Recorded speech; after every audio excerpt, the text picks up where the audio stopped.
आज हम लोग को पढ़ना है मूल अधिकार भाग 4। भाग 3 तक हम लोग पढ़ चुके हैं।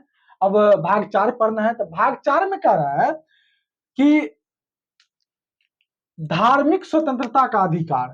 भाग 4 कहती है धार्मिक स्वतंत्रता का अधिकार। अनुच्छेद 25 से 28 तक है।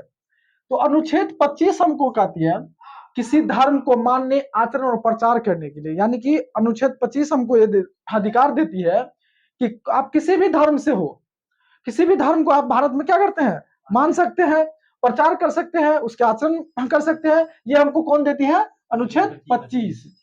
अनुच्छेद 26 आपको कहते हैं कि धार्मिक प्रबंधन की स्वतंत्रता, जिसमें होता है कि व्यक्ति को अपने धर्म के लिए संस्थाओं की स्थापना करना। अब जैसे बहुत सारा अलग अलग धर्म के लोग हैं जो अपने संस्था को क्या करता है, चर्च हुआ, जैसे बौद्ध का जो स्तूप होता है, बौद्ध मतलब मठाधीश सब, वो सब हुआ। हिंदू में मंदिर सब जो होता है, ट्रस्ट सब बड़ा चलता है। तो कहता है कि किसी व्यक्ति को अपने धर्म के लिए किसका स्थापना करना, यानी संस्थान या संस्था को वो क्या कर सकता है, यानी स्थापना कर सकता है। विधि सम्मत संपत्ति का, यानी कि जो यानी कि लॉ है उसके उसके सम्मान, उसके सम्मत, यानी उस जो कहता है लॉ, रूल जो कहता है उसके तहत आप संपत्ति का भी क्या कर सकते हैं, अर्जन कर सकते हैं। जैसे देखते हैं ना बहुत सारे धर्म है, जैसे सिख सब का धर्म है, हिंदू धर्म है, बहुत जगह चलता है ट्रस्ट सब। तो उसको क्या करते हैं, उसमें लोग क्या देते हैं, उसके तहत क्या करते हैं, संपत्ति का अर्जन आप कर सकते हैं। देखते हैं बाबा सब जो जब इसका ब्यौरा देता है तो 500 करोड़ का क्या होता है, प्रॉपर्टीज होता है। तो सब धन को अर्जन कर सकते हैं। उसका स्वामित्व और प्रशासन का भी उन्हें क्या है, अधिकार है। ये सारा चीज हमको कौन देता है, अनुच्छेद 26 देती है। यानी कि व्यक्ति को संस्था, यानी कि कोई धर्म विशेष को संस्था की स्थापना करना, संपत्ति के अर्जन करने के लिए स्वामित्व व प्रशासन का अधिकार देता है हमें कौन, अनुच्छेद 26।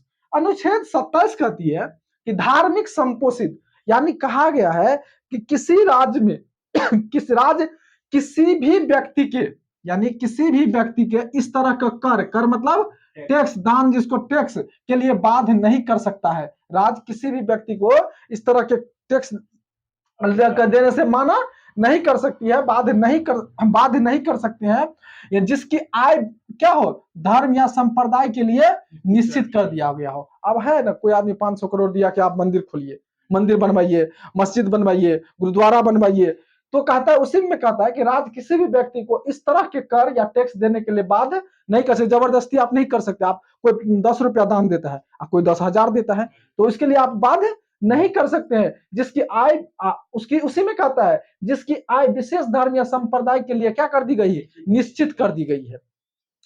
अनुच्छेद 28 कहती है धार्मिक शिक्षा उपासना में उपस्थित होने की स्वतंत्रता। आप देखिए राज्य सरकार जैसे गवर्नमेंट स्कूल है तो उसमें सभी लोग के मतलब सभी धर्म के बच्चे पढ़ते हैं, तो ये नहीं कह सकती है उस इंस्टीट्यूट के या उस स्कूल के मतलब ये नहीं इजाजत ये नहीं कह सकती है कि जो आप तुम किसी धर्म व्यवस्था में नहीं जाओ, कि धार्मिक स्थल पर नहीं जाओ, उस धर्म विशेष में नहीं जाओ, यानी कि आप जा सकते हैं। यानी कि धार्मिक शिक्षा उपासना में उपस्थित आराम से हो सकते हैं। अब जो लड़का पढ़ रहा है कहीं किसी गवर्नमेंट में, क्या वो नहीं जाता है गुरुद्वारा, एकदम जाता है।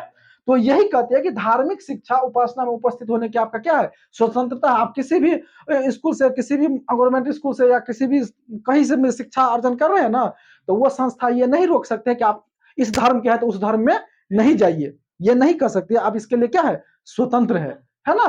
तो ये चीज हमको देती है। तो 25 क्या देती है हमको, यानी धर्म को मानने आचरण करने की। 26 क्या देती है, संस्था खोलने की, संपत्ति अर्जन करने की और प्रशासन का अधिकार।